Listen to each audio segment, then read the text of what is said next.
Now, you were brought to our attention when I watched a video of you talking about the UN Refugee Convention, and we can get to that in a moment.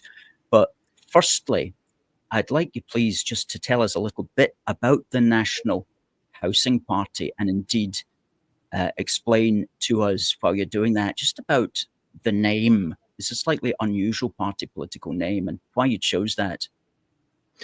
Yeah, so I've been campaigning against permanent settlement immigration since 2012. And when I used to go knocking on doors for local elections, I used to always use the housing crisis as the tool, the vehicle to get the vote. And it's very easy to do because we've been in a serious housing crisis for many years. So for various reasons, we started the National Housing Party in 2022, and we actually tried to call it the National Party UK, and they wouldn't let us have it because they said it sounds too similar to UKIP. And that's when I thought, well, we used to always campaign about the housing crisis, so why not put housing in the middle there? And that's what we did, and I just like the name of it, and a lot of people like it. Some people don't like it, but when you're knocking on someone's door with the name like National Housing Party, you don't have to tell them what you're about. They already know by the name what you're campaigning about. And we are a unionist party, we're a Christian nationalist party, so we had UK at the end, which is important for us as well, because if you only have GB, or you're called Britain this or Britain that, you're excluding Northern Ireland. So we'd like to include all of the United Kingdom, and that's how the name came about, so to speak. And right. Good. I think it is a good name because everybody wants housing. Everybody's supportive of the idea of housing or affordable housing for themselves and so on. So I think that it's not a bad name at all. I like the name, and also like the fact, of course, that you're for the United Kingdom. And you make a good point there about Northern Ireland, because I've seen that before with some of the Northern Irish people feeling left out if they don't see themselves included. So that's good to know as well. Now, I watched a video of yours about maybe 3 weeks ago, and you were in London, and you were talking about illegal immigration versus legal immigration, and you were talking about the UN Refugee Convention from 1951. Now, that's the legal structure under which British government is obliged to operate, because we are signed up to the UN Refugee Convention, and therefore we cannot go against it when we're dealing with people who are coming into the country. And you were pointing out, which most people don't get, is that these people that are coming in are actually coming in legally. Would you like to develop your point there? Because I know this is something that the National Housing Party has been pushing for a while now. Yeah, well, this goes back a long way, and I noticed that this is going to be a problem probably way back in 2014, 2015. And when UKIP were campaigning to leave the European Union, I was trying to explain to people that in their manifesto, anyone can check this, that they had in their manifesto they're going to stay signed up to the United Nations 1951 Refugee Convention. So it would make no difference whatsoever for people turning up on boats, whether in the EU or not, because the UN's nothing to do with the EU.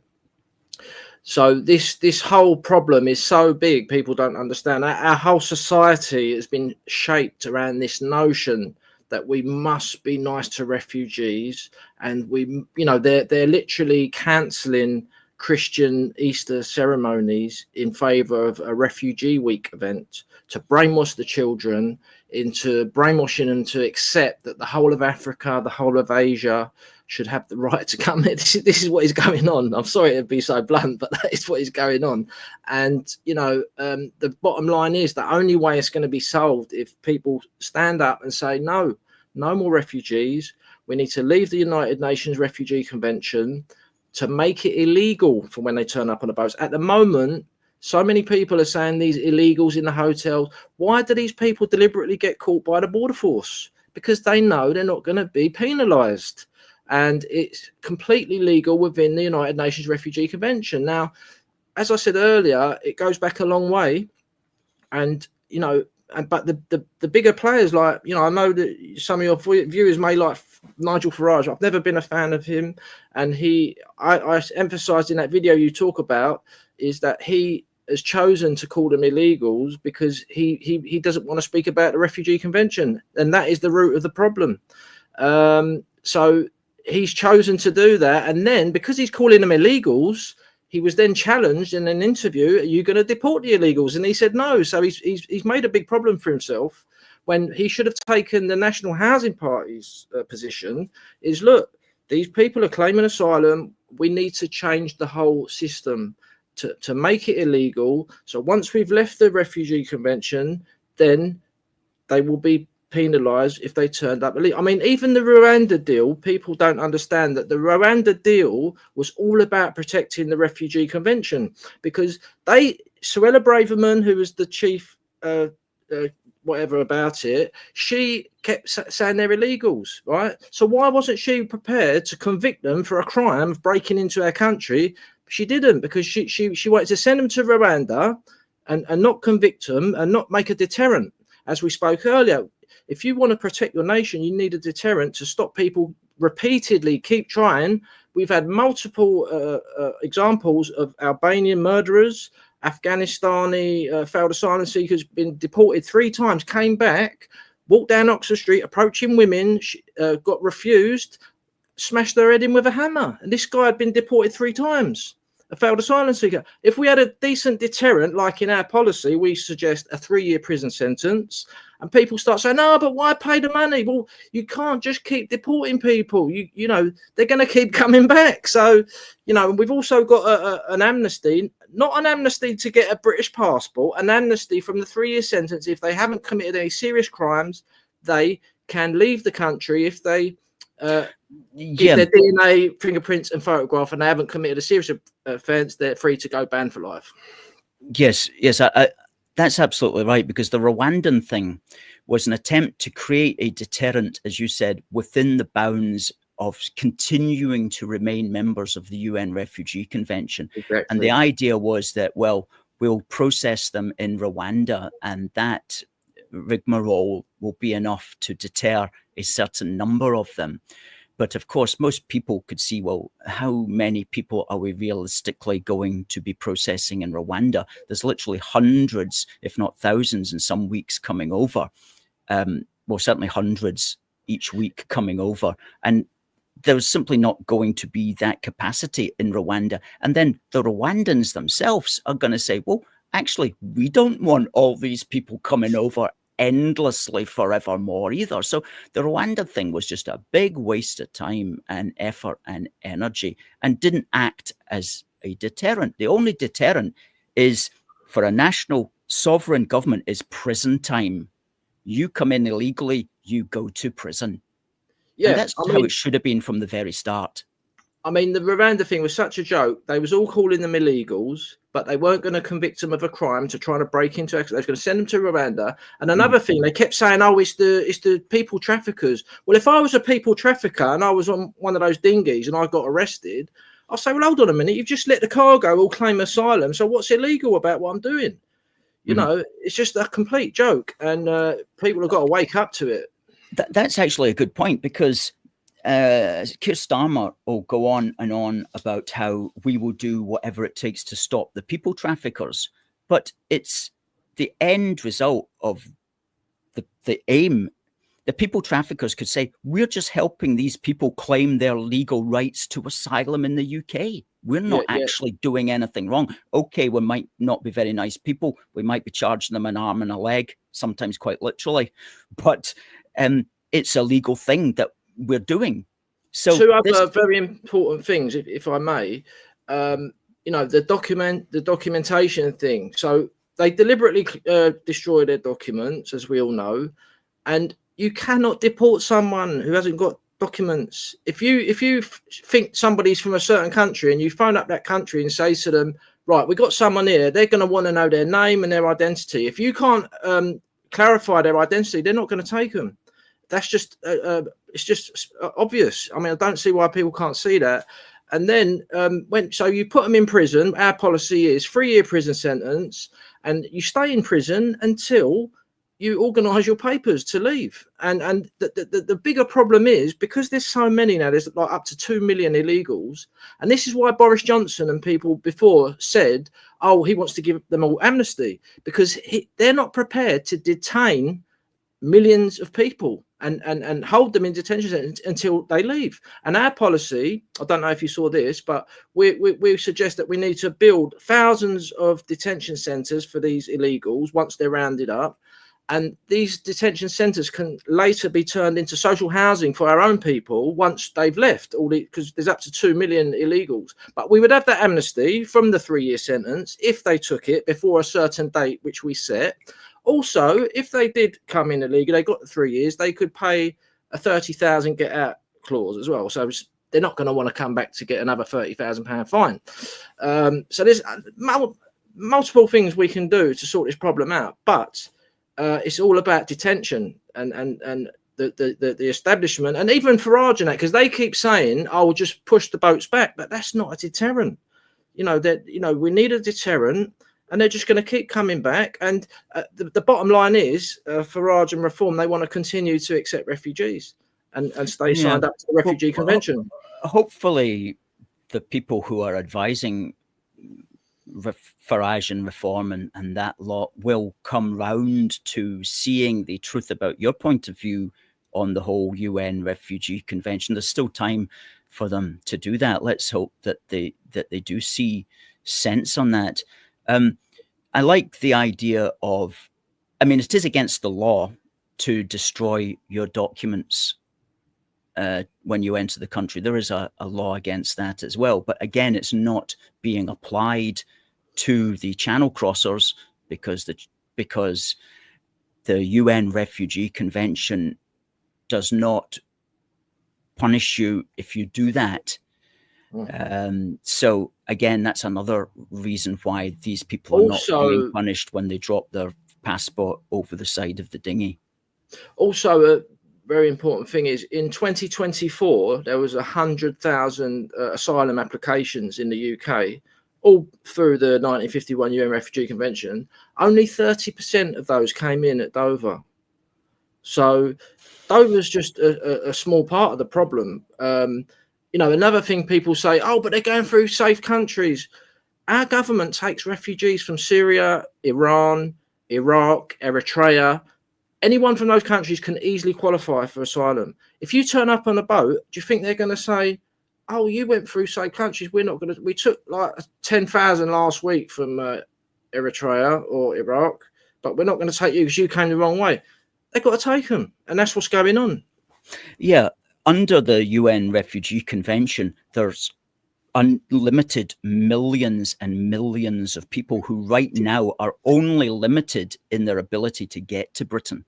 Yeah.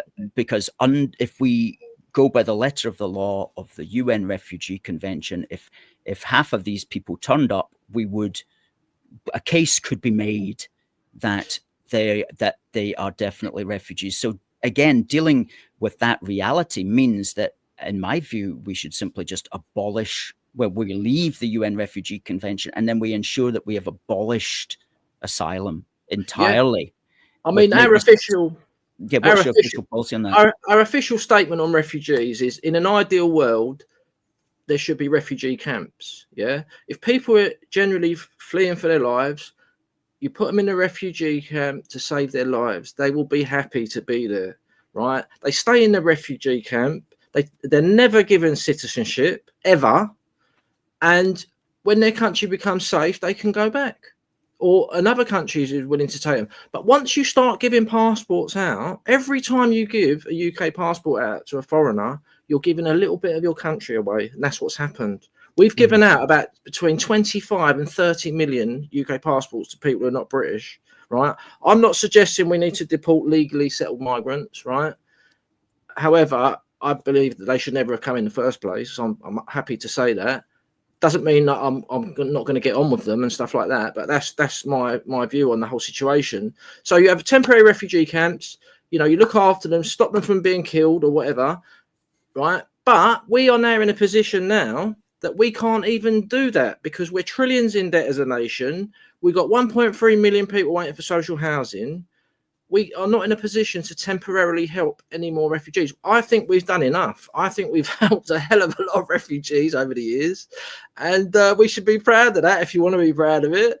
And the party's over because we're on course to becoming a minority as the native population. There's so many things. Absolutely, as you say, the party's over. It should never actually have started in the first place, but it went as soon as it got out of hand. As soon as the party got out of hand, the police should come around and knocked on the door and says, "Now's the time to stop it, mate. It's too late in the morning for this. Carry on." So that's what indeed we should have done. But you're right. You made another point there about the citizenship, and that's also a draw. The ease with which we give out, as you say, passports, by which is meant granting people British citizenship, the ease with which we do that is unbelievable. It really is. If you come across on a small boat and if you get accepted as an official refugee, then you get what's called refugee leave to remain. And all you need to do is stay here for 5 years. And then after 5 years, you can apply for permanent settlement. It's called indefinite leave to remain. And then once you get that, and you always get it, once you get that, then that's you here forever. And if you want, after 1 year after that, the 6th year that you've been here, effectively, you can then apply for British citizenship. And again, you're going to get it and you're going to get a passport. And then that's you technically British. And that has a huge, I don't know exactly the numbers that have been given citizenship since, for example, the end of World War II, but it's certainly millions of people. And lately as well, under the Boris wave, all these people are going to become eligible for for indefinite leave to remain this year and next year, and then British citizenship. And that's hundreds of thousands, maybe millions of people who will change our democracy as well, because they're going to vote. They're not going to vote for people like you and I. They're going to vote for people like Sadiq Khan and his tribe, to be frank. You'll be surprised on that. Well, that's another discussion, because I stand in local elections. That's what our party's all about. We need to stand in local elections. That's the only way out of this mess. Is start at the bottom, work our way up. And I stand in Camden, central London. And but going back to so I'll get a lot of Muslims and stuff vote for me because they want immigration stopped. They're all overcrowded. I've got lots of Africans voting for me. They don't like the LGBT thing. They don't like Khan. They hate Khan. I don't think I've met a Muslim yet who likes Khan. So it's the white lefties who vote Khan in London. That's interesting to know. Why wouldn't the Muslims like Khan? Because he's closing all the roads. He supports the LGBT Pride event. He wants more refugees in the country, and they don't want any of that. That's why they don't support him. People think he's an Islamist. He's not. He's a woke Muslim. So, there's probably a number of Muslims who vote for him, but where I live, I've spoken to a lot, and they absolutely hate him. But going back to the Refugee Convention, like I said earlier on, it was created in 1951, and before that, it was unheard of. A refugee would never be given a passport, and basically the whole world was kind of pressured into signing this agreement that if any refugee turns up at your country, you must give them full citizenship and all the rights as the native population. It's clearly written, isn't it? Yes, that's right. As soon as you get refugee status, you get, apart from your passport, you get all the welfare, work, benefit, rights, social housing, the whole thing on exactly the same basis as a British citizen, even though you're not a British citizen. Yeah. And before this, it didn't exist ever in history. So this 1951 UN Refugee Convention, you know, this is like it changed the West. It's creating more problems and danger. All the people are dying coming across the channel in the boats. They're creating more danger than what it was created for, to save people. Do you know? Yes, yes.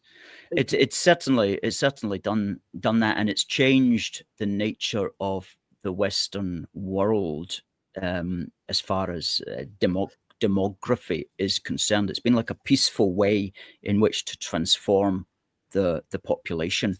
Really quite. I've often described it as a communist assault on the planet for a no borders world. That's what it is. It's basically created no borders. Yes, there's the intention behind it is an internationalist open borders intention, no question about that, and that's been a very powerful attitude in the West post-war for whatever reasons. But going back to the thing with citizenship and so on, that's specific to our country. I mean, people get citizenship after 6 years here, essentially, legal immigrants, if they want to claim it. But other countries don't. I mean, that's not written in law. It could be after 25 years. And I would advocate that either immigrants, legal or otherwise, legal or refugees, do not get a pathway to citizenship ever. And if they do, it should be at least a generation, which is to say 25 years of unbroken settlement here, obeying the law and largely paying your own way like the rest of us have to do. Well, one of our main things in our part, we're a Christian nationalist party, and permanent settlement immigration of foreigners is actually an anti-Christian concept, because you can go to Act 1726. It clearly talks about God creating the nations and the borders. And what do you have borders for? To keep people who don't belong in that territory out. And, our campaign is to make giving UK passports to foreigners a thing of the past. The only way in our policies would be permissible to get into the country permanently would be to marry a UK citizen. But that UK citizen would have to trace half of their ancestry back to the British Isles for 100 years. This would stop all the arranged marriages in the Pakistani and Bangladeshi communities, who are just marrying foreigners, bringing them in, and no connection to our country.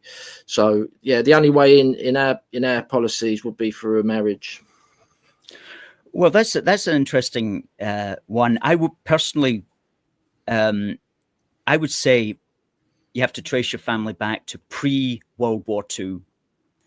If you trace your family back to pre-World War II, that guarantees that a member of your family looked like a British, the indigenous British population, because 99.9% of people in 1939 looked like you and I. If you put a time limit on it, like 70 years is going to come and go.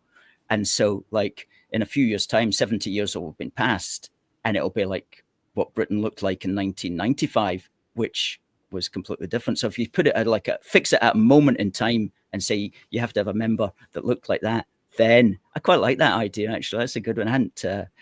Hadn't occurred to me, but that is a big issue, is the arranged marriages as well. And I think if they want to arrange marriage, fine, but do it over there and stay over there. Well, I'm sure there's big money over here. I'm sure there's big money involved as well. Oh yeah, big money, and lots of lawyers living high on the hog on that particular one as well. So what's the feeling now in Scotland with the unionism and stuff? Is it strong, like to stay in the union? Well, in 2024, the biggest plebiscite ever, it was 55-45. And I would imagine it's probably still around about that. There's always a hardcore of Scottish nationalists who always make up about 25 to 30% of people, regardless of what. And then you have a floating percentage that doesn't make their mind up one way or the other. Glad to hear it. And then you've got your hardcore unionists as well, which are again 25 to 30% of the population. So there's kind of 25-30% in the middle that don't really know that can leap about. But certainly, as far as the fortunes of the SNP has been concerned, it's not. It's taken a tanking with after Sturgeon and Humza Yousaf's awful governorship, and there's also here in Scotland, as in the rest of the United Kingdom, there is an upsurge in support for the Reform Party, which is which is estimated to get maybe between 8 and 14 seats next year. So it's all in flux at the moment, and everybody thought Labour was going to win in 2026 easily, but because of Keir Starmer and the general bad news about that, you know, the general poor showing of the Labour Party in London, it's no longer for certain that Anas Sarwar will do as well as was expected. So it's going to be a very interesting election one way or the other, but there's going to be changes. There's going to be changes. And in fact, just reading today, Fergus Ewing, who's a long-term, who's been in the SNP since the very beginning, and who's been in the Scottish Parliament since the very beginning, he said that he's going to no longer stand for the party because he doesn't think it's representative of what he calls all of Scotland. But he is thinking of standing as an independent in 2026. So that would be quite good. He's always been a thorn in the side of the SNP, and he's the nearest thing that they've got to a kind of traditionalist, as it were, because the rest are just terribly, terribly woke, and all the sins, in fact, that go along with that. Pat, I know you need to get away for 8 o'clock, so I want to say thank you very much. I've got one quick story. Go ahead. If you don't mind me saying, right? So we had the exit the UN Refugee Convention banner, and we took it to the Conservative conference in 2019, I think it was, or 20. And I came back on the train after the conference, and there was lots of young Tories on the train. And this was early days when the Dover crisis was developing. And I said to them, I wanted to know their opinion, and he was like very dismissive, very looked down at me, and said, "Oh, that's just a minute issue." I was like, "Oh, well, I don't think it is, mate. This is a serious problem." And 2 weeks later, David Amess was murdered by someone whose family came in under the United Nations Refugee Convention. And you know, there's been multiple refugees. What's his name? Abedi, the Manchester Arena bomber. Salman Abedi, that's his name. He came as a refugee. I could name quite a few. It's terrible. Rihanna White last year got murdered by somebody. She was working at one of these hotels. Just a dinner lady or something like that. And she got murdered. And that's why it is it's a national security emergency, because it is a physical danger that these people come across here. Is absolutely appalling. And it's upon every single politician who doesn't speak out against it. And it's amazing. And congratulations to you for speaking out against this all these years ago, before it had dawned on the rest of us what the core of the problem was. Yeah, just wanted to say that the ECHR is not the same as the United Nations. That's only 50% of the problem. The people at Dover don't use the ECHR to get in the country. They use the Refugee Convention to get into the country. They only use the ECHR if their asylum claim fails, and they use the ECHR to prevent being deported. That's right. So the Reform Party, they're only saying half the solution. They need to say the other half as well.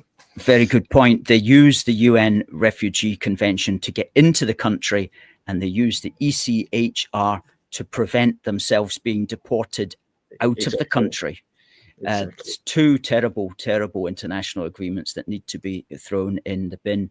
So you've got a YouTube channel, which is at youtube.com/@NHPUK TV, and you've got a x.com/NHPUK official, all one word. That's NHPUK official. That's your X or Twitter account. And you have got a website as well where people can check out all your policies, which is all one word, nationalhousingparty.uk. Great.